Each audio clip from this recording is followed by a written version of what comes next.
To all our arriving guests, can you just update your username to include your organization? So have your full name first and last, and then have your team or company that you're with.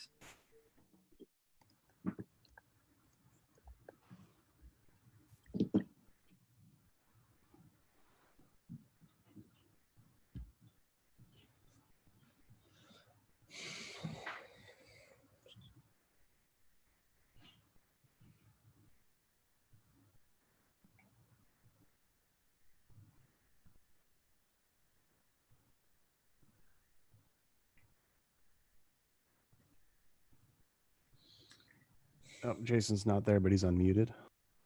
He's unmuted. He says he can't go off mute. What's that? Can you hear me? Yep. I got him. All right, Cool. So Jason, just so you know, if you mute yourself, you won't be able to unmute yourself. Only an admin can. So if you could stay unmuted. Sure. And then Carl, maybe you've been able to activate your mic.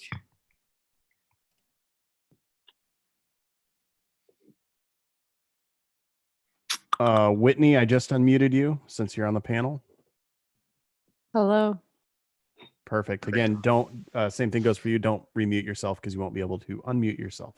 Awesome. Can you guys hear me now? Yeah, I got you, Carl. Cool.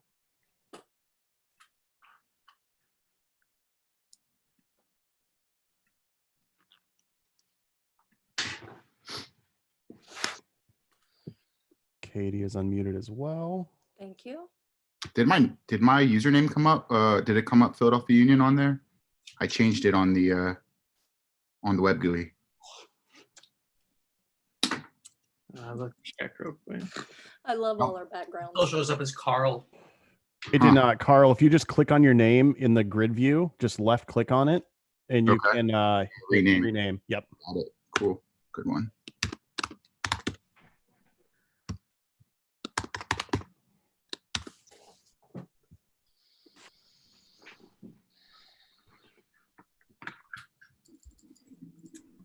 So we're waiting on 2 more panelists to arrive.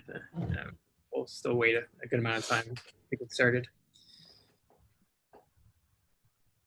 One of those is an admin. You'd think you'd be here early. Yeah, right. He's probably too busy playing with his server, Probably. complaining about the temperatures. Trying to water cool hard drives. It was a good idea, okay? It's practical. Practical's not the Linus Tech Tips way.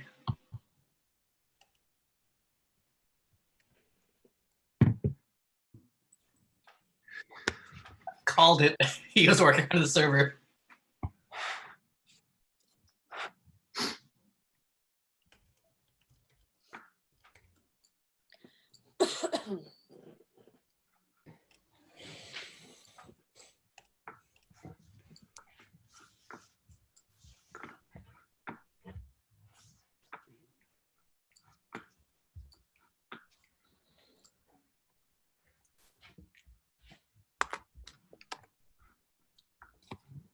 Brock, did you send me that link? It's in the admin Slack channel. Got it. So I'll pay attention to both that chat and the chat in Zoom. Okay. For questions. Great.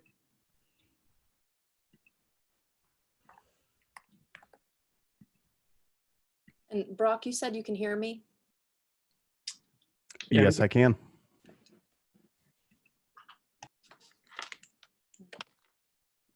You guys can still hear me too, right? Or Jason? Yep. Good. Yep. If one of our panelists does get muted or you accidentally mute yourself, just hit me up in the chat. I have an eye on it, so I can get you unmuted if that happens.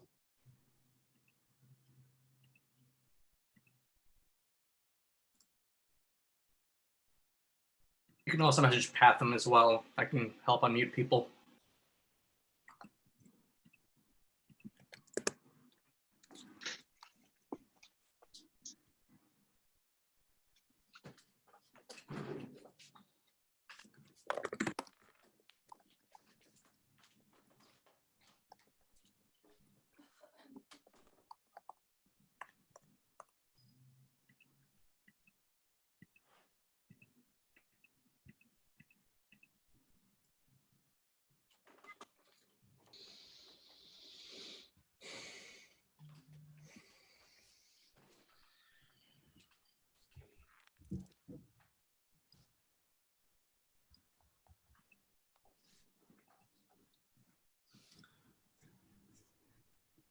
as new people are coming in, make sure to update your name first and last name, and then put your company in parentheses.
Awesome. Tyler, can you do a test with your mic?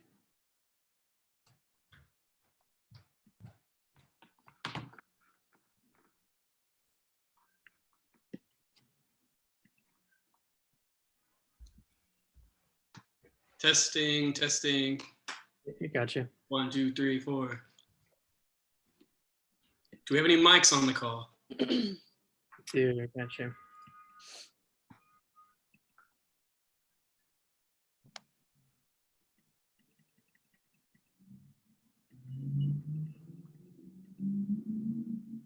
Matt, do you want me to put out one last call in general? Just to remind people, or no? Yeah, you can do that. We're waiting on one more panelist. I think we're going to give people a leeway too as we get to the half hour. But yeah, you can put another call out. Sounds good.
Viri, when you get a chance, can you try and activate your mic? Let's see if you're still on mute or if we remove that setting.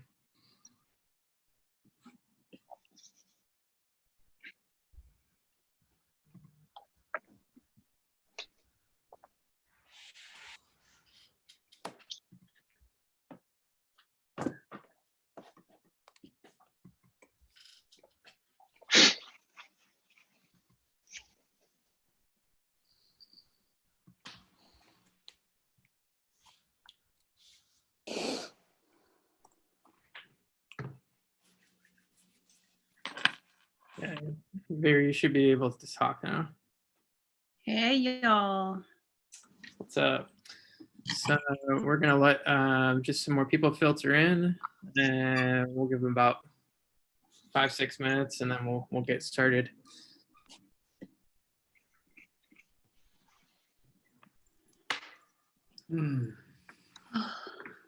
just for our newcomers entering, if you can update your username to your first last name with your company in parentheses, that'd be great.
Seems like we have some people still filtering in, so we'll wait about another 5 minutes and then we'll get started here today.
All right, looks like we have a majority of people here, so we'll get underway.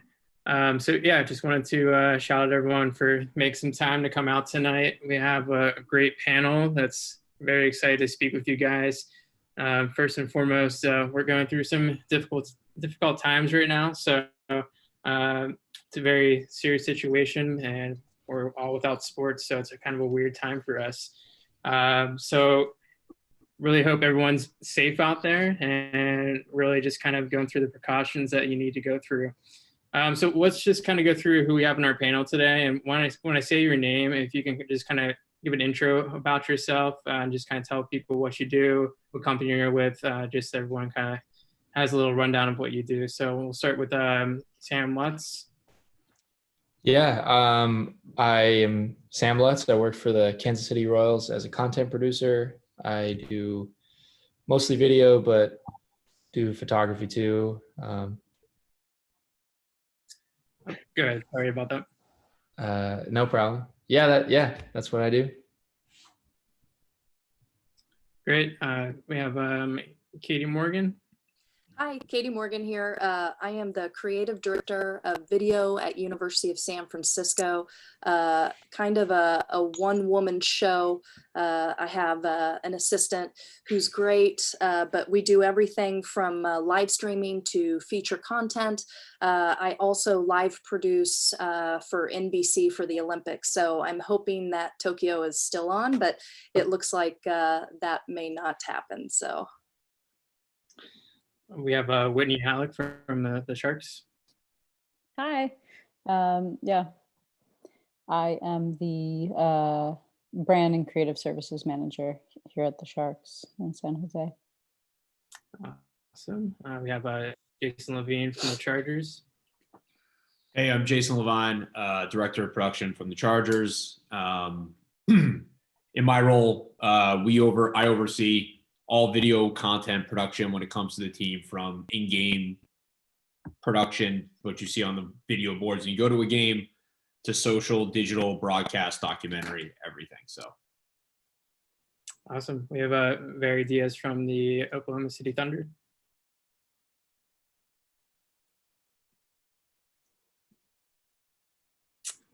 Viri, are you there? She's unmuted. It might be a problem on her end. Oh. Let me see. Oh. Viri, are you there?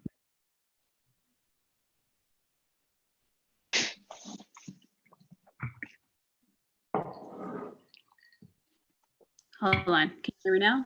There we go. There we go. Okay. Hi, my name is Diaz, but everybody just calls me V.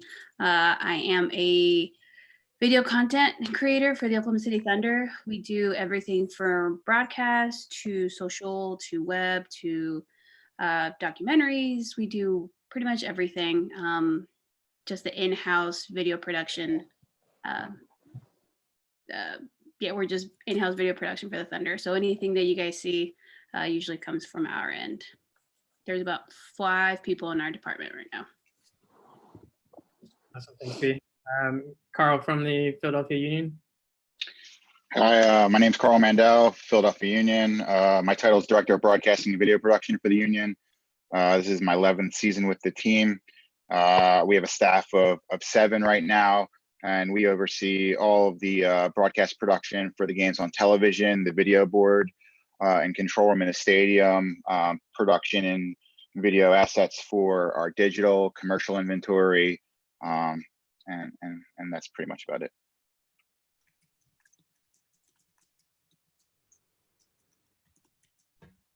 Awesome. And then Tyler Joynt, freelancer.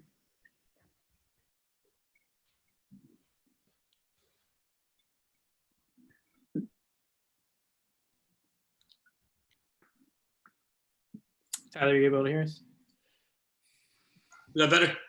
Yep, got it. All right. I'm Tyler Joynt. Been doing this about 10 plus years. Currently a freelance motion designer, creative director, everything from broadcast packages to social media graphics to video walls and really everything in between for pretty much every sport. Awesome.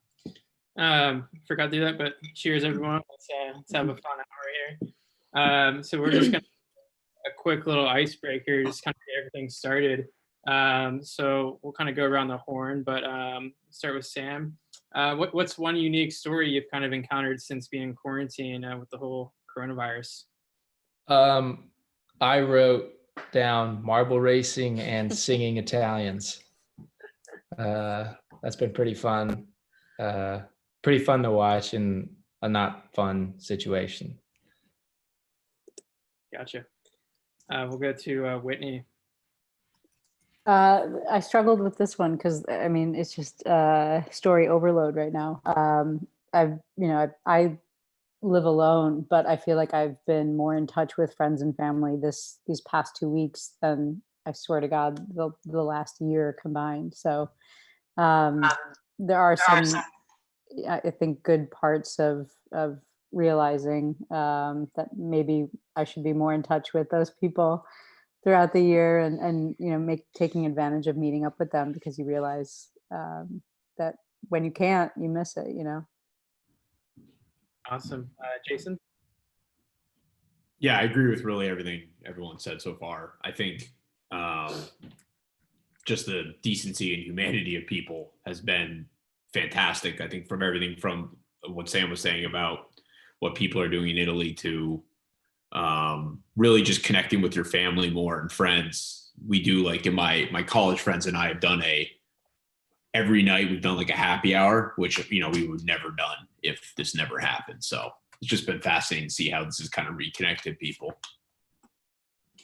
That's awesome. D?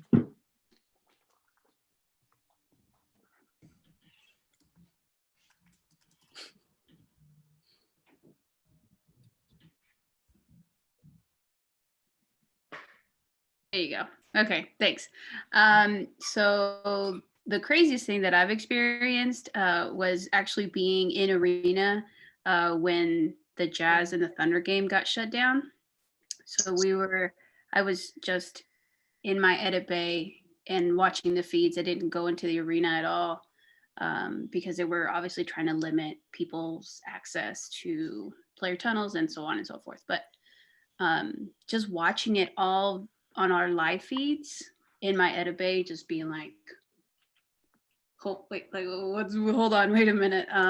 So that was crazy, and just being like in the building that day was nuts. But on a lighter note, I saw one of my neighbors fully walk her dog in a hazmat suit down the street, so that was fun. But other than that, it's been kind of crazy, but we're doing okay.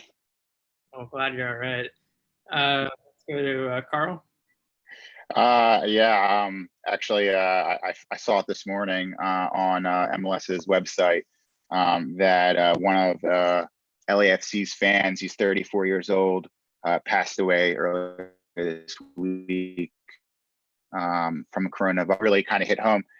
Just turning 35, that, it really doesn't matter if you're old or you're young, it really is affecting everybody. And I think until I saw something along those lines, a guy who was perfectly healthy, it really hits home, being around the same age that, this person unfortunately passed away from this tragic virus. Yeah, that's horrible. I mean, really puts the whole coronavirus in perspective. We'll go to Katie. Yeah, I was kind of with Sam. Marble racing has become the new curling. It's like the sport you don't want to admit to friends, but deep down, like, you secretly love it. I've been talking about marble racing for a while, but to kind of go with this same thread, I got out of San Francisco at 11:45 p.m. before lockdown at midnight, so I could get back to Tulsa to be with my mom. But what was really kind of sad is that, we're trying to practice this social distancing, and there were a lot of international kids, as you can imagine, who are athletes at University of San Francisco. So many of them could not get back home to Italy or Latvia. And I had basketball players crying in the bathroom, and I'm a big mother bear. I like to nurture and hug, and you just can't do anything. You just have to kind of sit in that moment and just kind of feel with them. So that was one thing that was really tough for me. Yeah, that's definitely hard to see. Go to Tyler. For me, it's been kind of interesting because we were supposed to be on vacation this week. So my wife and I neither really have much work that we're doing. And so it's been kind of weird, like everyone's at home, but now we're supposed to be at home. But it has been really fun for me. I know I brought this up yesterday, that the late shows and the daily shows and stuff have kind of been ramping up their production again. It's been really fun to watch from like a content side, how they're doing it. It started out with like, I think Stephen Colbert, just like from his iPhone, and then all the others have kind of done stuff. And so that's been kind of fun to watch a good 5-10 minute clip on YouTube every day and see what they're doing. Yeah, for sure. I'm just going to give a quick little disclaimer here just about Zoom, since it's kind of a new application for many of us since we're just kind of using it. If you kind of go to the bottom of your video cast or your audio cast, you'll see a reactions tab. So if you like something, there's a couple options down there. Also, I encourage everyone to participate in the chat we have on the right-hand side. So we'll be going through a variety of questions, and some of our admins will be able to filter some of the questions that are being asked. So we'll definitely look at the tab to see what questions apply to the conversation. So yeah, we'll start more of the industry geared questions, and we'll also kind of sprinkle in some other questions. But I'll start with Sam. So what are some of your best work from home practices that you've experienced in this short time? I think the biggest one is separating your work from your home. And I know that's hard to do when you're working in your home, but finding like a separate space. Have you ever seen that episode of The Office where they each have corners of that tiny little office? It's kind of like that, but in your apartment or your house. So it's like, this is the work corner, and that's where I'll keep your laptop. And this is myself rest of the house. This is where I'm gonna be at home. I'm also lucky that I can come over to my parents' house, so that's helped tremendously. So I can come over here to work too. Just and like having on and off time to work and then exercise and not work, eat. Just finding a balance, I think. Yeah, I mean, I guess like another follow-up question to that is like, do you kind of still follow your daily routine as if you were going to work? Like, do you still, get dressed like you're going to work each day? Like, I know it's different for everyone, but I think it's kind of fascinating how other people kind of handle that.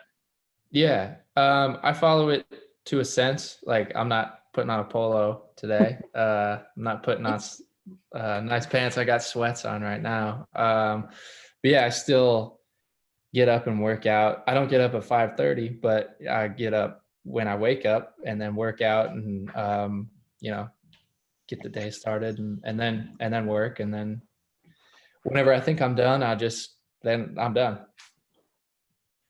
Awesome. We'll go to Whitney. And the question is work from home practices, right? Yeah. I asked my team what some of the things that they've been doing as well. And, a couple of the guys on my team said, just kind of keeping in your routine of, exercise every morning, breakfast, and just one of the big things is, you tend to not be as disciplined when you're at home. So making sure that you're very disciplined. And sorry about the sun. I didn't know that the sun would be going down at this very moment. And keeping on your routine in the morning, but also being extra vigilant about your to-do list and making sure you know what is your top priority that day. And also being organized enough to take on, it's such a unique situation that there are things that get thrown our way of, hey, can you do this right now? So I think staying organized, and we've been really, really lucky. I think everyone is in the same situation of just disbelief. But I think we've been just trying to keep busy and fortunate to be busy. For me, I certainly don't wake up nearly as early as I used to. And I certainly don't get like dressed like business. Like some people say like, oh, you have to get dressed in your work clothes and you have to pretend you're going to work. And I have very much, there's so much wrong with what's going on in the world right now, but I have taken, if there's any joy in it, it's being able to work from home and being able to have sunlight. We usually work in ice level in the basement. So I've actually really been able to enjoy seeing daylight and keeping in touch with my team through different programs. So trying to find the positives, I think, is really important. Yeah, I think a lot of different teams have different setups and office structures. So I guess we can kind of find some light to the situation. Yeah. But Jason, what are your thoughts on this?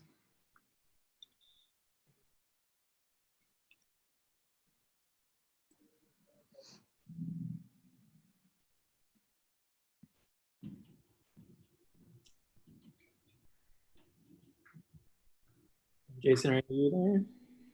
I think we might have lost Jason. I don't see him in the group anymore. Okay. We will come back. I'm being told his computer froze, and he'll be back soon. We'll come back to Jason when he gets back. Dee? So what I do is I definitely don't get up and dress the way I normally would dress at work. I'm very much like t-shirt and sweats, super comfortable while I'm here. But I don't work in my bedroom. Like, my bedroom is my safe space. Like, that is the area where if I want to watch Netflix or if I just want to hang out, I just go in there. So my living room has been kind of my hub. But starting next week, we're going to bring my entire edit bay to my house. So my dining room table is just going to be my full edit bay. So I feel like what the routine that I've gotten into this week is probably going to change when I have, like a full connection to everything, to our entire system next week. So I'll have to find that balance again, but I'll be really excited to not be working off a laptop and actually be working with like a beefy graphics card and like a better setup than what I have here at my house. So, but yeah, I don't dress up. This is the first time I've worn makeup in like a week. So that's been awesome. And I get to walk my dog every day. If I feel like I need a mental break, I just. So Carl will. Say again. Do I? While we have a break here, Matt, we do have a couple questions related to this. You want to take a couple of those? Yeah. So are we able to? Yeah. Okay. Let's. I've got a few of them. Just if people put them in the chat, I can verbalize them here. But Nicole asks about the work at home practices. She's a freelancer. I always find productivity when changing my environment, going to different coffee shops, etc. But obviously that's not an option. It's been hard to find that focus zone at home. What do you do to find that focus zone while you're at home and not at the office? Yeah, did one of our panelists want to chime in on that one? I'll talk. Sam, were you about to go? Okay. Oh, go for it. Yeah, for me, I try not to stay in one location. I am working off of a laptop, so I'm not doing most of the editing. Most of the guys in my department are. So for me, jumping on a lot of meetings, I try not to stay in one location too long. So whether it be my couch or my dining room table, I try to get up and do some walking around in my small apartment. But I never try to stay in one location. I find that just changing my locations every couple hours and walking around, whether I take my full lunch break and really just get away from my computer and walk to a different spot in my apartment, really just helps me get through the day. So yeah. Yeah, I'll add something. I think it's also important. It depends on what you do. If you're an editor, I do a lot of different things, but mostly I edit. So, and I'm fine being in my room right now. I'm in my room. I'm a little bit quarantined because I actually have some of the COVID symptoms. So I can't really come out of my house because my mom's, or my room because my mom is 80. But with that being said, I always try to make sure I have my 3 to 4 hour editing window, because a lot of times when you're editing, you're in that zone. I don't want to be bothered. I make sure that I come out. I have times to walk my dog. I'll let mom kind of sit in the living room and we'll talk to each other through the door.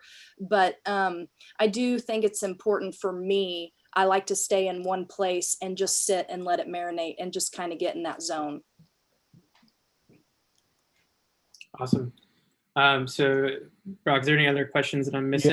Yeah, we got one right here from Andrew. He says, I'm curious to know how other people have navigated getting more support from higher ups to bolster their creative department and put more funding into it. What talking points or tactics have worked for you? And what do you recommend when it comes to this? It's from Andrew. So I can step on this one. So because we've had some technical issues trying to figure out how everybody can work remotely, the best case scenario for us and for graphics department is to just have their computers that were in their offices at home. But that would also require higher internet and faster internet. And so they're gonna supplement the difference between what we had, like what I had here, and they're going to pay for my upgrades to be able to have the internet speed that I need. So I thought that was something that I didn't even think about, that the higher ups were just like, hey, like, we know that in your creative space, you guys need this, that, and the other. And they've been really good about supplementing what we need and like listening to us and not just, because we are such a different in such a different space than like accounting and ticket sales, where they can just work off a MacBook and we're they don't, you know what I mean? You know what I'm talking about? Just like an email versus like spreadsheets and actually editing and doing all of that stuff. So I thought that was, our leadership has been really, really great since I guess last Wednesday when all of this app started, really. Yeah, that's awesome. So we will get back to questions eventually. We are going to move forward with the prepared questions we had. So we'll go back around and let's see. Let's start with Katie. So Katie, can you kind of just touch on, what's your social team kind of doing right now? And what's the strategy behind that? Yeah, so as far as from the collegiate level, I mean, the way that the sports ended, it's kind of like an athlete with an ACL injury. They're in shock, fans are in shock. They kind of, they want to know. I mean, we're in an era right now where social media gives us what we want the second, it ends or it happens. And so basically, what we tried to do, this was a real opportunity for us to show the face of our new athletic director, who is a female. We were able to, the first thing I did was actually do a senior kind of farewell celebration for them. So I took every athlete that was a senior or graduate student that lost their year of eligibility, and we did a video for them. It was very uplifting. We were able to put our athletic director in front of that video and basically tell the seniors, and graduate students, thank you for everything that you've done. We have also taken this time to do basketball, women's and men's, even though our women kind of ended, but our men had a chance to go to NIT. And we did a fan thank you video. Again, we got the AD. She said, thank you for your fan support, season ticket holder support.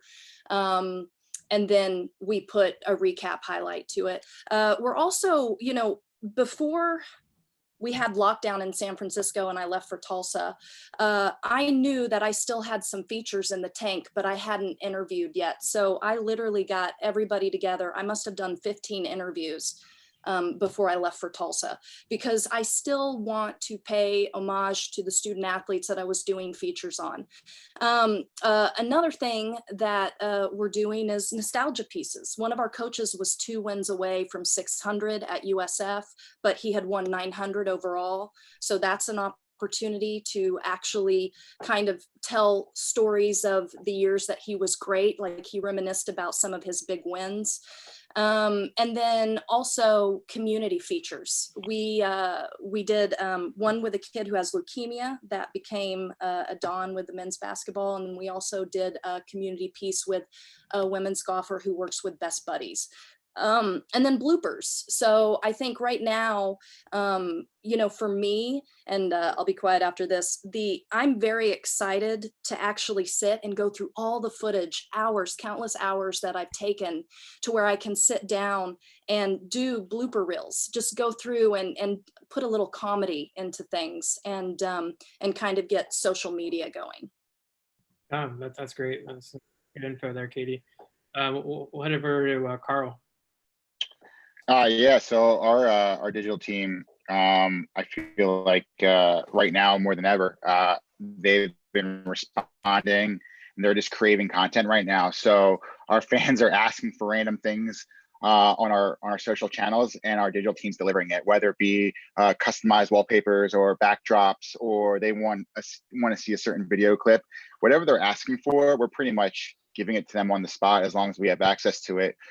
From a post-production standpoint, we're going to be unveiling, and the league has given us the rights to start streaming our old games within reason. So we're going to start streaming Union Classics starting tomorrow night. So 2 or 3 times a week, we're slowly to be determined. We're going to be streaming games online. We'll also be pushing a game of the week on one of our broadcast partners' channels over the air.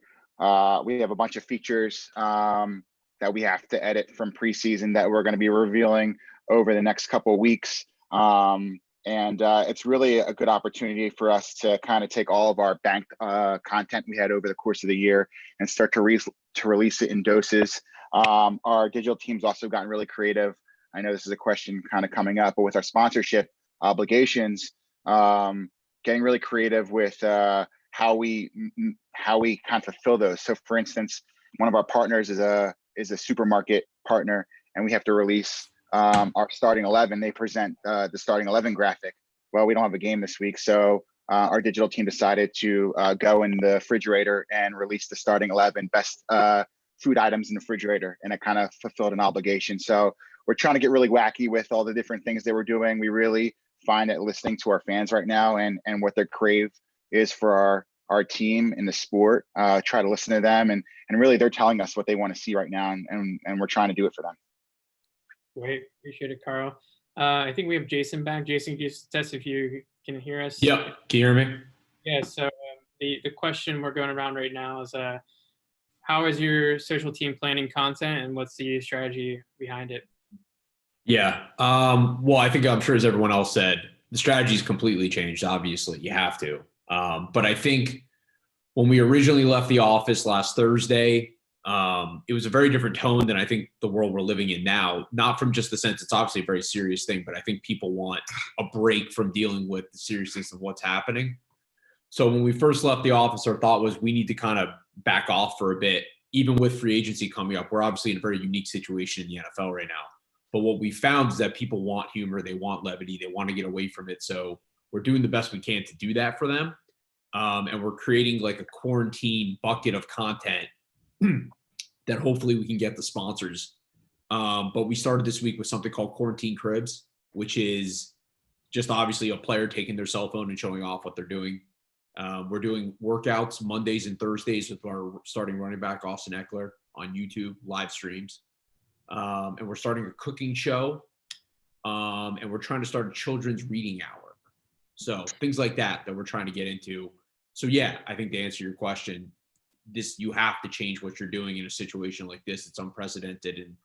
And when you're in the middle of free agency, it makes it easier than all the other people on this panel have to deal with, which is we're going to be getting there in the next month. But thankfully in the NFL right now, they're not stopping anything. So we get free agency to deal with. We've had a couple acquisitions, which has been super helpful. And then we're heading right towards the draft in the number 6 pick. So we're going to be able to stay busy, which is great. Yeah, no, those are some great ideas for content. Just kind of putting some eyeballs on the chat. Seems like they want to do a cheers real quick. So throw one back real quick and we'll move on. More than cheers, Matt Tape wants to do shots. So I don't have shots in that tape. So We have to conserve, people. Come on. That's fine.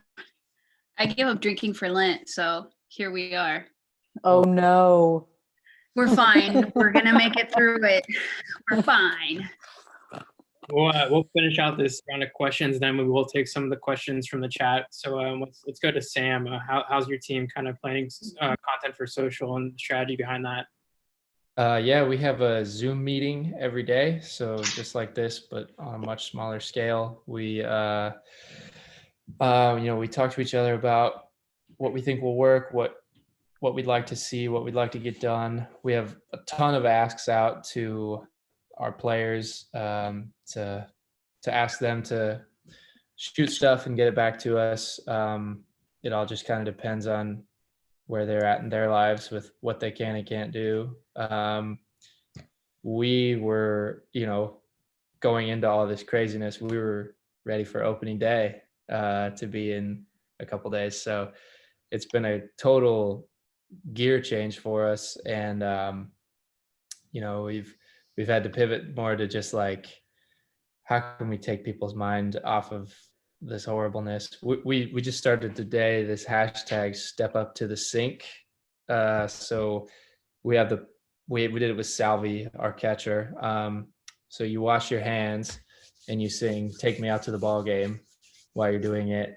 And then he challenged Eric Hosmer and a couple other guys on our team. So, trying to just be positive, spread the word that social distancing is important. We actually went in to the office 2 days ago to shoot something with our director of medical services, like a little PSA. So getting the word out to stay away from each other. Yeah.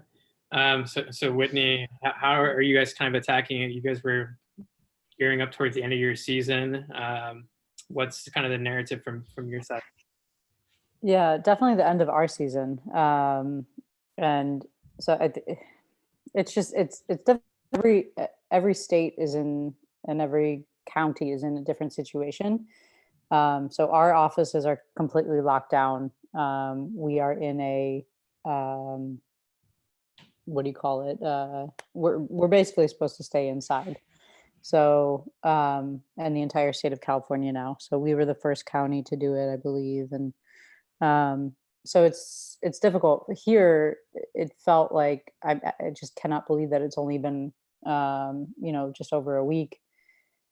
So I think it was a little difficult for our digital team just because every day something would change, either the county or the state. So I think we've just played it, wanted to be respectful of everyone here.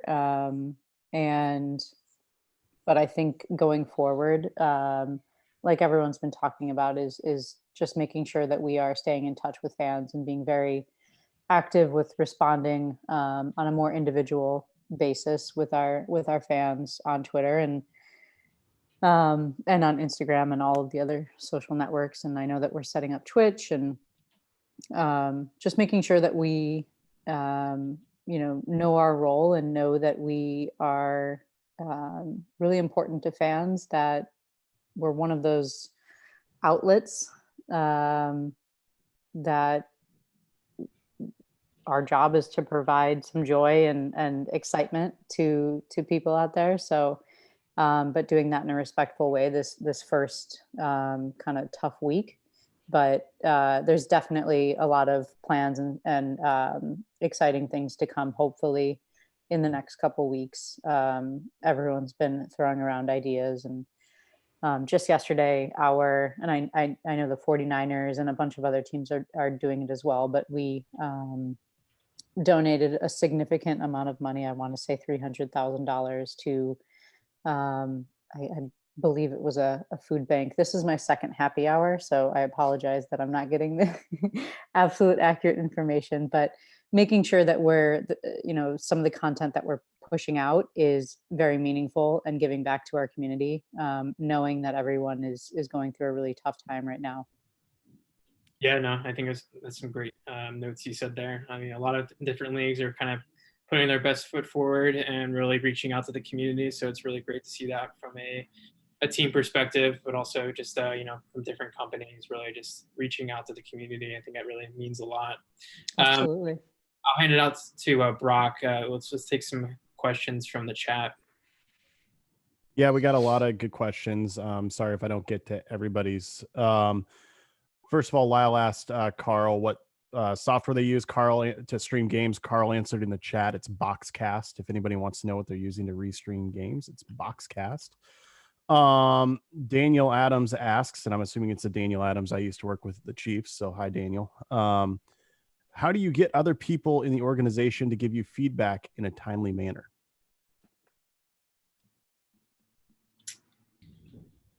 Someone want to address that question?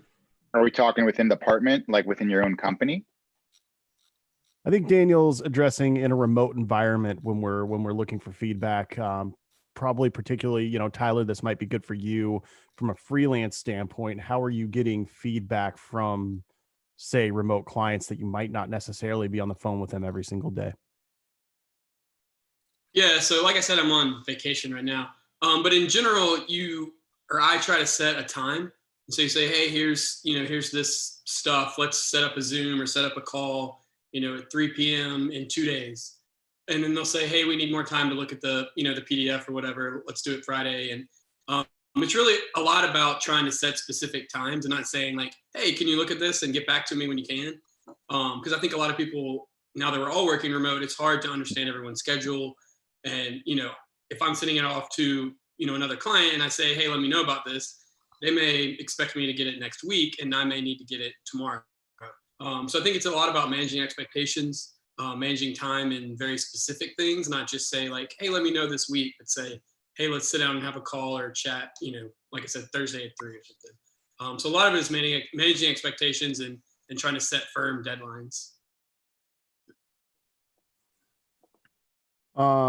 The next question comes from Joe. I think this is an important one, especially for a lot of the soon-to-be college grads that are on the Slack channel. He asked, can we talk about hiring, getting a new job with what is going on right now?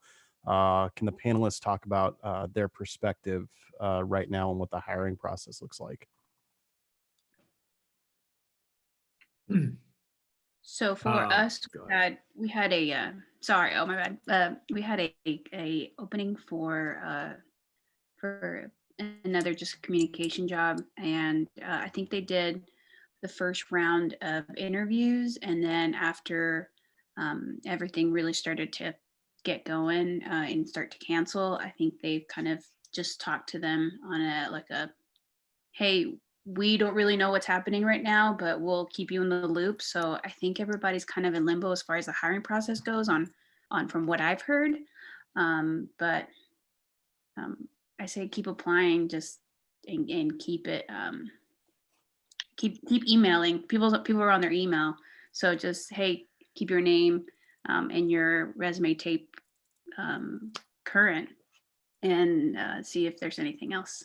Because right now in the NBA, we don't really know what's happening. So, but yeah, that's kind of how we're dealing with it on our end. I was only gonna add to that from the Chargers side that, we were intending to make 6 full-time hires this offseason and add about 5 interns. So we'll have a staff of about 16 heading into the season. And at the moment, we've made 2 hires, 2 people who are not in California right now, who need to find a way either to California or we have to get them a remote editing system completely to them, which we haven't figured out. So it's a challenge. And then to hiring people, I'd say, I would imagine most teams are going to go through a delayed process at this point. I know for us, our business side, it's going to be very tough to hire people in this climate. It's just extremely difficult to make a commitment. And certainly in our standpoint, I can only speak to us. The biggest challenge we have right now is we're walking into a new stadium with a video board that's never been done before, and a double-sided 360-degree video board. And how do you program for that? And now dealing with the climate we're in and not having enough staff to necessarily maintain it while you're also, trying to get up to speed on everything else you're doing. it can be a challenge. So I would say to anyone is, we certainly need help. Anyone needs help. Keep reaching out. I'm sure hopefully this all frees up in the next couple months. And I'm assuming at that point, people can start hiring again. But yeah, just to pick real quick, Carl, if you wanted to jump in just based on you guys' are experience moving into a new stadium, MLS season was underway and had to get stopped. But like, how are you guys approaching, new equipment, new installs at your stadium? Yeah, so this past off season, we did a complete renovation of our control room and our video boards. We were attempting to go HDR, which presents its own challenges that we're facing right now. And our integrators and our vendors and everybody just kind of had to come to a complete stop. We were supposed to open up. We're 2 weeks into the season, so we played our first 2 weeks on the road to allow for our upgrade. And then last weekend, we were supposed to have our first home game. Now we did have our USL game, our second division team. We did kind of a preseason tune-up the week before, but there was a whole punch list of items that needed to get done until finally middle of this week, they said, no vendors allowed in. I had calls with Ross and the people that were supposed to come in and help support that weekend. We called them off, and they're still doing work for us remotely, but they're on site. They're continuing on-site portions of the project are on hold till further notice until they're able to travel back in the market. The Sony reps who were supposed to come down from New York to help commission our cameras in HDR are on hold because they can't drive down here, and they're not being suggested to drive down to Philadelphia. So that's an issue. Our integrators for our control room are based out of Atlanta. They finished up their work through last Saturday, and they won't be on site until they're permitted to come back into our venue. So there's a lot of unknowns right now. It's kind of scary because we still need to finish this project up, and we have this lull in the season. Whenever it's going to start back up, we have to be guns firing, but we're also in a new space, kind of like Jason's going to be entering a new stadium. We need to figure out this whole HDR space, which we kind of have somewhat of a hold on, but there's some unknowns right now because the whole HDR portion of our room hasn't been completely faxed out yet. So we're producing content in what we think is in the right space based off of the specs of our room. We haven't physically seen anything on our board in true HDR. It's all been in Rec 709 standard HD color space. So we're hoping that we're producing things correctly, but then we're going to get back. They're going to completely fax out our control room and our boards to actually show complete HDR, and that'll completely change some of our thoughts once that happens. So it's a little scary right now. Hopefully whenever we start back up, I'm assuming the players are going to need to be reconditioned, so it gives us hopefully 15 to 30 days to really get everybody back in and start to dial up our room again. Awesome. Thanks for that perspective, Carl. I mean, I think you guys are in a unique situation as many other teams are. So we will go back to the chat questions, but we are going to move on with the questions we had on hand today. So following up on the content, I know a lot of teams have content that is steered by sponsorships. How are you guys maintaining those relationships with sponsors and carrying out the promised content that is sponsored? So we'll start with Sam. How are you guys attacking that? So we actually don't have a lot of sponsored content yet. That was actually a conversation. We were having meetings with our sponsorship department like last week, and seeing how we could get that moving to create more of that stuff and generate revenue. But at the moment, we're just kind of stuck, There's not much happening there for us, but it's definitely something that's on the horizon. Jason, how are you guys attacking that at the Chargers? It's a huge emphasis of what we do, especially in the NFL. It's where I spend, I would say, predominantly 60% of my time goes to working with sponsorship and how we're going to curate co-branded content that fits not only what we want, but what the brands want. I use the example a lot with my staff, because it's not, you don't come into this business and think the first thing I want to do is create something for Bud Light. The first thing you want to do is create something for social that gets 5,000 retweets, right? So what I try to tell the staff is, if you have a bubble, and inside this bubble is all that work, that creative work that you love to do, if you don't want that bubble to pop, you need to expand it yourself and let other things in. So we embrace the challenge that is working with sponsorship, and I'm sure everyone has those difficulties. And Sam, you will run into those, I am sure, because it's challenging when you have to. We work with, right now we have over 50 pitches out for video content in 2020 that in some way are curated to be co-branded content. And by co-branded in this sense, we're talking about understanding the goals of that brand, understanding what they need to get done in their business sense from 2020, but then how do we tie that back into us? And the last thing I'll say to that is the thing that we've really tried to make sure we do for us, and I don't know how much people pay attention to what we do on social. We certainly try to be as funny as we possibly can. And we try to make sure we challenge ourselves to take that approach and apply it to sponsorship. Like, we're not going to just try to come up with something that no one wants to watch. If we're going to do it, we're going to make sure it fits who we are. It's in our brand, in our style guide. And it's something we're proud of. So I think that's how we embrace it and look at it. Yeah, that's a great perspective there. So V, you guys were in season. How are you guys kind of, massaging those relationships with your sponsorships just to kind of maintain that production? So our lineups were presented by, they had a sponsor, and a lot of our in-game stuff were obviously, sponsor driven. But honestly, everybody's been really, since we were kind of the game that kind of stopped everything. We were the game that kind of turned from was kind of serious to really serious. Everybody's just been really understanding. Our social pages have really just gone from, normal coverage to statements, just being as clear and as just clear as possible with their fans. All of our team got tested for the virus, and so we were waiting on results from that. Utah was quarantined in the arena, so there was just a lot of like the context around our stuff was really, really serious. And so for us to try to make sponsorship happy right now, everybody just kind of understood that this is a different level of it's just different. It's just a different arena of where we would normally be at. But I think everybody's been really understanding what we've done. We've started to re-air like our comebacks and a lot of really great games throughout the season. And so we've worked with sponsorships during those rebroadcasting of those games.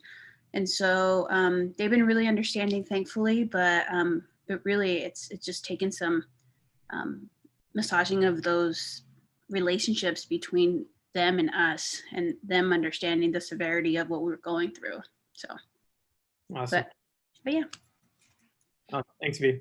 We'll go over to Whitney and the Sharks. How are you guys kind of handling that?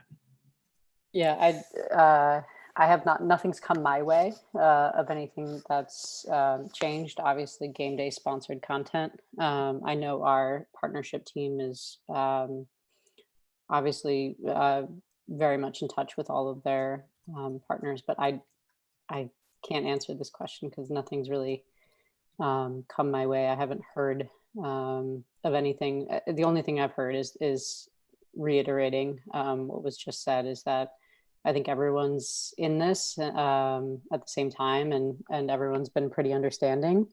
So, but yeah, sorry, I can't speak to any best practices here. No, it's fine. Let's go over to Katie on the college side. How are you guys kind of handling that? I know a lot of the sponsorships are tied to in-game elements, but yeah, I mean, sponsorship is everything for college athletics. The only thing that we have video content wise is the show that I produce for Comcast NBC every month, Behind the Mask. And so that's a big one, but really everything is on our ribbon boards, our video board, our baseball field, radio, you know, and all of that is stopped. So really the only thing that we can do and that we're practicing right now is building our relationships with our sponsorships, you know, making them understand how important they are to us and vice versa. And also it's a time for us to really sit down with them and be like, what's working, what's not working, what can we do better? For Behind the Mask, we go over data analysis and find out how the show is doing with viewers.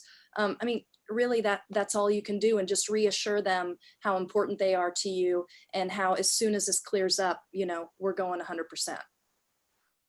Awesome. Thanks, Katie. Carl, over at the MLS, how are you guys, you know, kind of working with your sponsors? Well, right now, we've been instructed by our league to not do any make goods. So we're not doing anything out of the normal because we fully intend on completing this season as is, as of right now. So anything that our sponsors originally signed up for and as part of their fulfillment, whether it be games specific, you know, it's kind of status quo right now because we don't have a game to play, but any of our partners that we have pre-produced content for, it's really kind of business as usual until we are otherwise you know, told differently that, you know, maybe the season might be shortened or whatever we might come across. But right now, you know, we're being told to kind of stay as is until you know, because those games will be played, and once those games are played, then we'll fulfill those obligations. Thanks, Carl. We're going to take a pause in the questions. We're going to head over to Brock. He's going to queue up some of these questions we have. Yeah, lots of good questions from the chat here. I think this is I think this is one everybody has to deal with. This comes from Gary Pachesney, who's in North Carolina, I believe. By the way, Gary, Nathan Bush says hi. How are people organizing what everyone is doing, making sure people are getting the job done? On top of that, I'm going to add, how are you getting footage home? How are you working remotely in a world where we deal with a lot of large files? Someone want to chime in from the panel? Yeah, I could chime in on that real quick. You know, as soon as we found out that we're going to work from home, immediately our group made a complete list of like all the projects we think that needs to get done within the next, you know, 2.5 months. So we made a large list and then started assigning projects to everyone on the team. They all took home hard drives with projects to complete those individual features. Then we bought, you know, a business license for TeamViewer, set up a couple of dummy computers in our office that can get into our NAS and our two NAS systems that we have. And we access files that way by going on TeamViewer. And so it's been working out well. It hasn't been completely hands off from not going to the office. We try to, right now we're completely forbidden to go to the office now without special permission. But guys in our department pretty much have everything they need for their individual projects. And if they need to go in and grab some files here or there, they can download them. It is a little bit more of a time-consuming process, so they had to kind of think ahead. But for the most part, if they need a file here or there, they need to grab a project and download it. We've been using TeamViewer, and it's been working out pretty well for us. Awesome. Is that another panelist want to jump in? I can say I know that this was possibly going to be brought up later as well, but we've been relying heavily on Teams, Microsoft Teams, and video conference. It's super easy to just call somebody on a video conference, and I don't think there was any hesitation in our team looking to stay busy, and we knew what was on our plate. It was like a mass exodus. It was one day we were told that we're shutting down, you know, like you better take everything you need and Argo out of here. So I think everyone has really enjoyed the distraction of work from what's going on and knowing the importance of our jobs. And again, finding the positives in everything is we are being given, and we don't know what's going to happen. It could be announced next week, 2 weeks from now, that we're going to play some more games. We don't know, so we're just trying to stay really active in getting ahead. So if that does happen, we've already gotten ahead on our off season, and we were really lucky that we had already started planning for that. So I think we kind of had the pieces in place, and now we're just we're rolling. So I don't think there was ever. We also use Workfront. We just got set up with our project management system, Workfront. So I don't know if anyone else uses project management tools, but it's been really great. We literally just rolled it out probably 2 or 3 weeks prior to the entire company. So it's been extremely lucky timing that everyone in the company has access to this project management tool for submitting work requests to us. Awesome. Thanks, Whitney. Brock, we'll go back to one more question and we'll go back to our regularly scheduled questions. Yeah, this one's from Lyle. I think this is one a lot of people are dealing with. How do you manage the balance between funny and serious in regards to social content you're putting out? I know we've talked a little bit about this already, but obviously things are still pretty raw for college athletics, and we don't want to lose fans due to insincerity. Katie, do you want to kind of address that since you're in there? Yeah. Well, I am very much dramatic by nature. Everybody calls me Sad Sack Morgan, so and that's fine. But I think right now, my bloopers, I mean, we do media day, I do 100 interviews. I mean, and there's so much material that I can make bloopers out of. But, for me, the most important thing as far as I still feel in college athletics, we really need to honor those seniors and those grad students as much as we can do. Because if you think about it, those kids, were expecting conference honors, All-American honors. They were going to have their school awards. They were going to have their graduation. None of them are having that senior day. So I think, I'm going to trickle in some comedic stuff with the bloopers and everything, but I still want to make sure that these players that have gone out get honored in the way that they deserve. So, and that's one of the things I said on the board.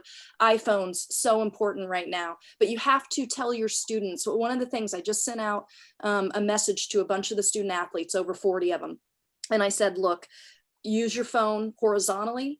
Make sure that, you're close to the camera so we can hear you. And remember, this is USF Nation. You are representing your school. So make sure you wear something that's USF related. But one of the things that we're doing is, with the coronavirus and the seniors losing their last year, what would you tell your freshman self coming into USF? That's just one of the videos that I'm going to put together, things like that. Great. Did someone else from the panel want to chime in? Yeah, I'd say it's certainly a challenge. Like, obviously, especially for us, just because we do try to be as funny and go that route as much as possible. If you've seen it with our social accounts. So what we try to do is we really just take it day by day. We change things in the moment a lot.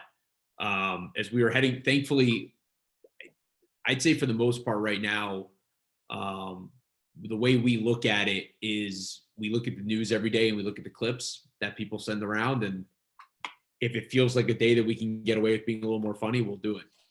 If it's a day we can't, we don't. And we've right in this process, made decisions in the moment if we want to post it or not, and especially in the NFL right now with how teams were doing free agency. A lot of people saw in the NFL, it became like a very funny thing, how people were acknowledging the fact they couldn't announce deals. So once we saw that, we knew we had an opportunity to kind of be funny, but that can change depending on if we wake up in 2 days and something really, really bad happens, God forbid, whatever that is, obviously you're going to change your tone. Yeah, no, thanks for your guys' input on that. We'll move to our next question. So I think this is a kind of unique question. I'm really curious to hear your answers on this one. without sports in session, what is one brand you've been impressed with in their terms of content strategy? This is a unique time where we really get to turn our attention to brands we may not pay attention to. So we'll start with Sam. What are some brands have you seen to kind of, wouldn't say capitalize on the circumstances, but maybe have provided some new light that you weren't aware of? Well, this is I don't follow a lot of just brands, but MLB I think has done a good job. I mean, totally biased baseball answer here, but I think MLB has done a good job of like aggregating positive MLB baseball, like good news related to this bad thing. So like players that are doing stuff for charity, that's been nice to see. So yeah, MLB. I don't know. I'm not a brand guy. No worries. V, what from an NBA perspective, you guys are kind of on the go all the time. Has any other brand kind of catch your attention? Not really. I feel like everything just kind of stopped with us. But I think the way Mark Cuban has been just like active with his philanthropy and how he's handling things in Dallas has been really impressive. Not necessarily the Mavs, but him in general and him speaking up about what's going on and how he's handling things. I thought that was nice. I also really liked a post that the Angels did, and I'm a diehard Dodger fan, so this is hard to say, but the Angels just put a post that said like, hey, like, what do you guys want? Like, what do you guys need? Like, we're here. Do you need dating advice, or is it, do you need a funny clip? Do you need a something? I don't know. And fans really interacted with that, and the way they responded so fast, one, and two, whoever was doing it was really just was on one. So I thought that was a really great thread, and not necessarily, I'm kind of with Sam. Not one brand has really stood out, but just certain threads have popped here and there. Yeah, Jason, have any other brands or companies kind of come to fruition during these times? I think it's been impressive just to see what really everyone has done from I think Twitter, but I spend a lot of time on YouTube looking at what's being done there, and I'm a massive fan of Complex as a brand. I just think they're just incredible. So I think Complex and GQ have done a really nice job with their content now and how they've kind of shifted with what's going on. But other than that, I think for the most part right now, everyone's going to do the same kind of stuff for the next couple weeks. The question's going to be, how do people pivot off of that and go back to being who they are? I think right now everyone's trying to be what everyone thinks they need to be. And at some point, the decision's going to be going back to who they are within these new frameworks, if that kind of makes sense. Yeah. Tyler, from the freelance world, you work with multiple industries. What are, some different companies that maybe are coming a little bit more to light than they have in the past on your end? I have some kind of weird ones. First off, starting in the digital and sports realm, David Brickley of STN. I don't know if any of you guys are in here. He often does a podcast and he'll put little clips out, which I love. If you do a podcast and you put a 45-second clip out, it's going to get me interested in your podcast. But he talked a lot about how it's not necessarily about staying on your particular brand, but kind of like Jason said and others have said, it's about staying on the brand that people need. And just because sports are gone doesn't mean that, the content has to be gone, and people are going to be looking even more for the social. And so it was a lot about trying to explain to people that brands aren't necessarily taking advantage of this, but brands are using this, to bring people together.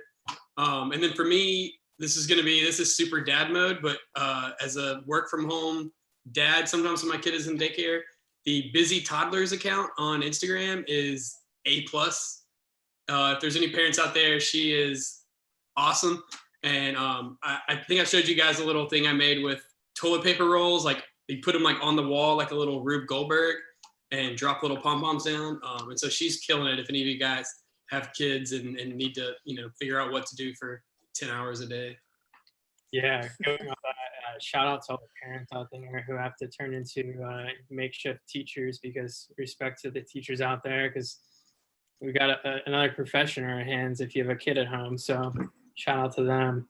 Let's see. So Katie, any brands that kind of stick out to you?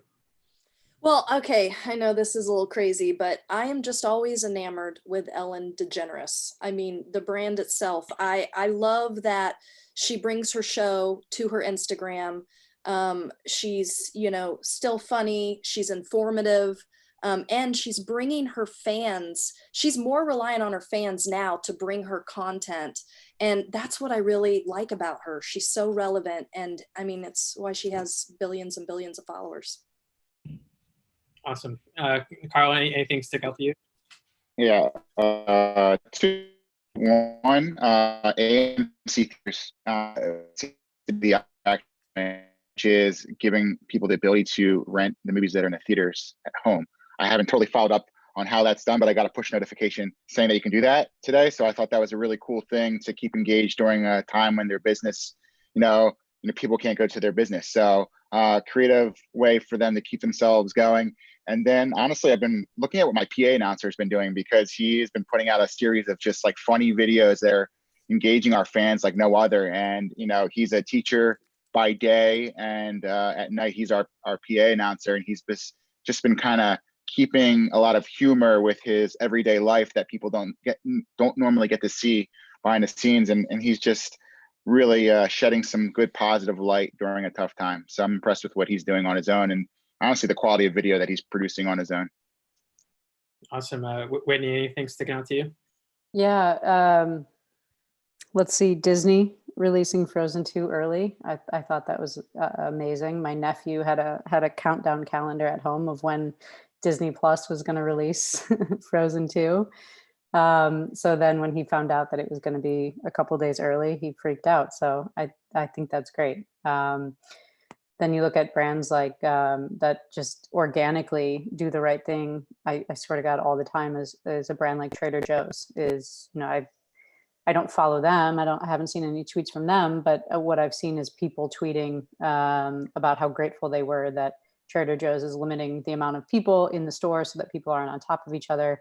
They're giving every single person who walks in a squirt of hand sanitizer, and they're, sanitizing all of the carts as you walk in. That's building their brand right there, and people are organically talking about it and loving it. Sports wise, Adam Silver, he is such a leader for the entire sports industry, not just the NBA. I really, really appreciate him. And I think he's doing incredible things for the NBA and for all sports leagues in general. Bleacher Report, I talked to my team about this, and one of the brands that was brought up was Bleacher Report. It doesn't feel like they've even skipped a beat. And then just sports teams, I've noticed the Portland Timbers. I've really, really enjoyed their content the last couple of weeks. And God, who else? I think one of the designers on my team had mentioned the Utah Jazz. So I think there's, to me, when a brand responds in a positive way during a difficult time like this, to me, it shows that they have incredible structure going on in the background already, so that everyone comes together and really does really amazing things during this time. It proves to me that it's a strong brand all along. Yeah, and that's a great answer, Whitney. And shout out to all the supermarket and retail workers. If you have family or friends that are in there, more power to them, because that's a stressful job to be in right now. Mm-hmm. We are going to go to another question here. So what is one platform or software that your company did not utilize on a regular basis, but is using more frequently now due to the current situation we're in? We'll start with Jason. Really all of the online communications that any one of us use, from Hangouts to Zoom. We've been kind of going through all of them to figure out which one we like. We're trying to figure out Teams right now. So I'd really just say all of them. I mean, I'm such like more of a face-to-face worker my whole life, like just kind of sitting in rooms and brainstorming. So this is definitely a challenge for me and for my team. So I'd say for sure, like we've been using Hangouts a lot, and I'm Meet or whatever that is. I'm loving it. So that's really it for us. Awesome. Sam, what are you guys doing? We've been doing Slack. That's new for us, which has been great because it's just a big giant text thread basically. And we do Zooms like this every day. So yeah, we're still seeing each other every day, which is great. That's great. Carl, what are you guys doing over there? We're using Microsoft Teams. So pretty awesome tool that comes with our Microsoft Office account. But we've all linked it to our phones, and we make it a point to kind of at every morning at 11 a.m. we get on and we just talk as a department, just so we're touching base with each other, and it's been pretty good so far. Awesome. Katie, what are you guys doing? Same thing, Zoom. And when I contact my assistant or other people in the department, SIDs, we have a one-on-one. We always FaceTime just to see each other. Awesome. What are you guys doing over there at the Sharks Way? Mentioned earlier, Microsoft Teams as well. It's one of those things that people kind of had a little bit of hatred towards. Everyone was brand loyal to Slack for a little bit. And then as soon as this happened, I think Teams has really shown what it can do for us. And like I said earlier, the quick video conferences with everyone, screen sharing. We do have Zoom, but Teams has just been so easy since we're already chatting on it, is to just throw a meeting together right on the spot. And we did mood boards today. So it has done wonders for us. Awesome. Via over on the NBA side, what have you guys been doing? Teams, Zoom, and if I just need to talk to somebody, then I just text them or FaceTime them. If I need to get an answer from them ASAP, I usually FaceTime them and go directly to their cell phone. But yeah, pretty much what everybody else has been using. We use Slack here and there, but Teams has really been our main go-to. Has there follow up to that? Has there been kind of an uptick in the esports kind of scene? Because I've seen the Suns, they had that movement where they started a game because the games got canceled. So they brought it up to the online world. So has that kind of resonated with other NBA teams? Yeah, so gaming's obviously all of the players are on Twitch and streaming or learning how to stream their games.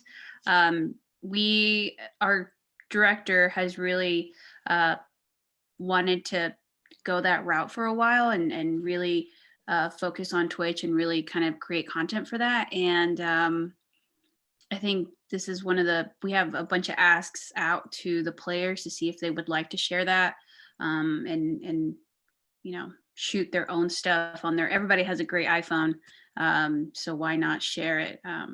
But the asks are out. We have asked, but we're just taking it day by day, kind of like what everybody else has been saying, just to see what we can share and what's appropriate and what's not appropriate. And but yeah, I think gaming is a way for our fans to connect with the players.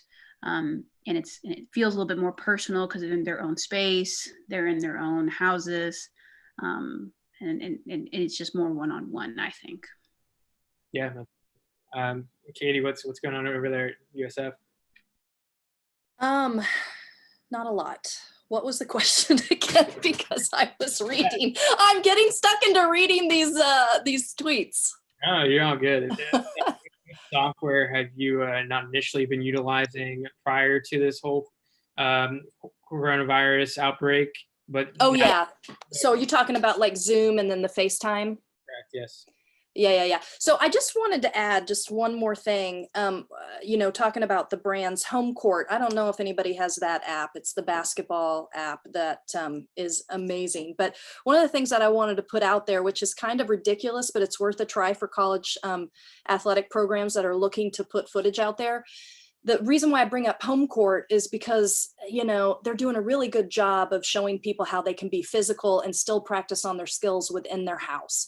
And that's one of the things that we can also do with our athletic trainers.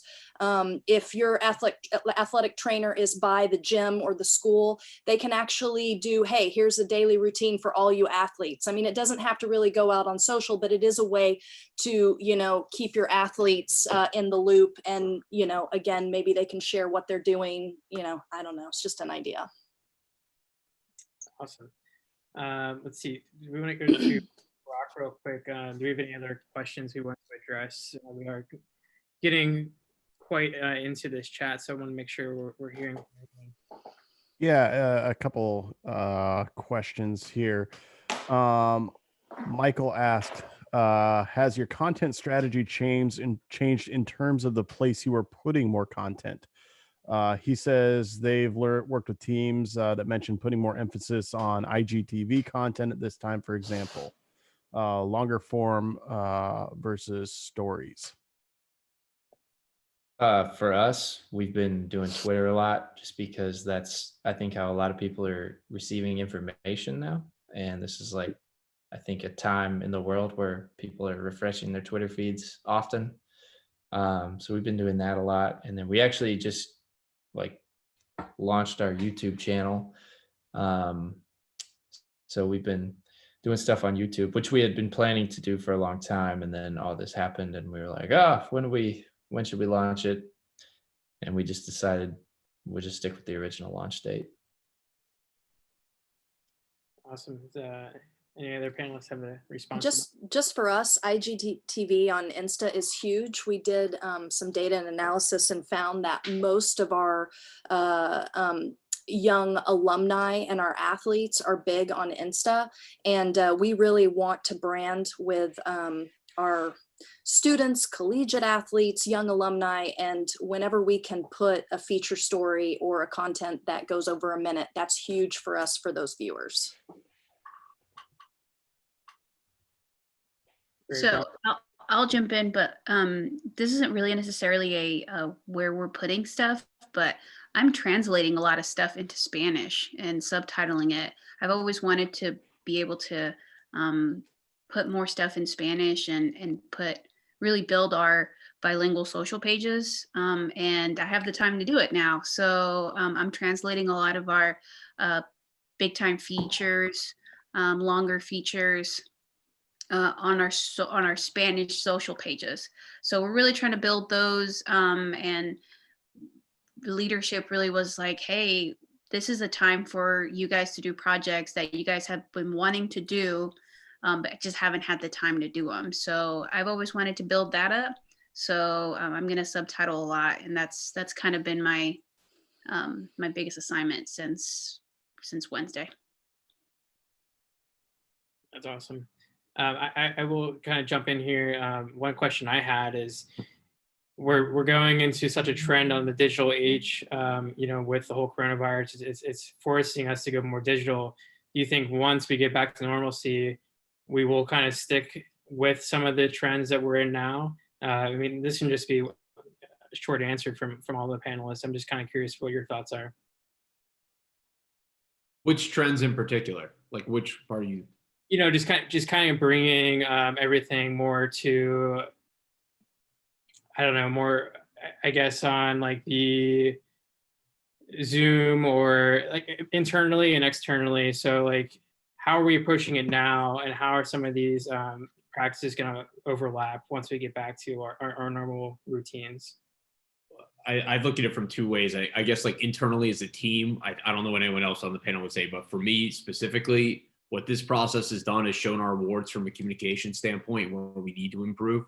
So when we do get back to normalcy, hopefully at some point in the next couple of months, we will be way better at communicating than we are right now, because we've been struggling with that for sure. And then separately, just from like a content standpoint, I think one benefit we are seeing from our side is with players, them seeing how easy it is for us to curate a piece of content based off something they do, because they're focusing so much on us. So we basically built a partnership, and we already had these in place before, but for a player like Austin Eckler, our running back, who is doing workouts twice a week. He needs us to help him with putting it to his YouTube page because he can't get anyone else to do it. So we're doing it for him, and then we get the content. So it's helped them see a little more into how we can be creative in the space, and it just helps reinforce what we're trying to do. Great. Thanks, Jason. I think in general, it's going to bring a lot more attention to the work from home and the remote space. And even not just in this industry in general. I mean, I have lawyer friends and accountant friends, and they're all working from home. And I think for a lot of people, it's going to be make or break. They're going to realize that, hey, I am very unproductive, working from home, and I thought I would be better at it. So I think a lot of that is going to be people themselves and their, bosses are going to realize, yes, this is something we can do, or no, we can never do this again.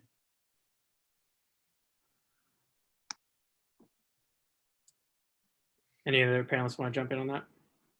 I think also in college athletics, it's really easy to get stagnant and to keep doing the one thing that always works. And if anything, I think this kind of reinforces creativity and makes you think outside of the box, which is always a good thing. So, I mean, for me going forward, I'm going to try to be a little more creative and mix a little more, humor. And I love the thing that Sam was saying about, what was it? To the sink or something like that. What is it? Step up to the Step sink. up to the sink. I was a softball player. I should know that terminology. But yeah, I mean, I think it's great. I think if anything, it just keeps us on our toes, which is always a good thing. I mean, not a great thing that this has happened, but things like this often lead to, really good ideas. I would say I agree with what was said earlier. This could be make or break for some people and some departments, to be frank. I liked what V has said is there is stuff to do out there. So do not just sit around waiting to be told what to do. Take it on yourself, make it known that you want to work on things. We have a few coordinators in our marketing department who are kind of moving over to digital and helping them because they have a lot of things on their plate right now. Reach out to other departments, reach out to other teams, ask if you can help. Those are the kind of people who are going to thrive in an organization once this all gets settled.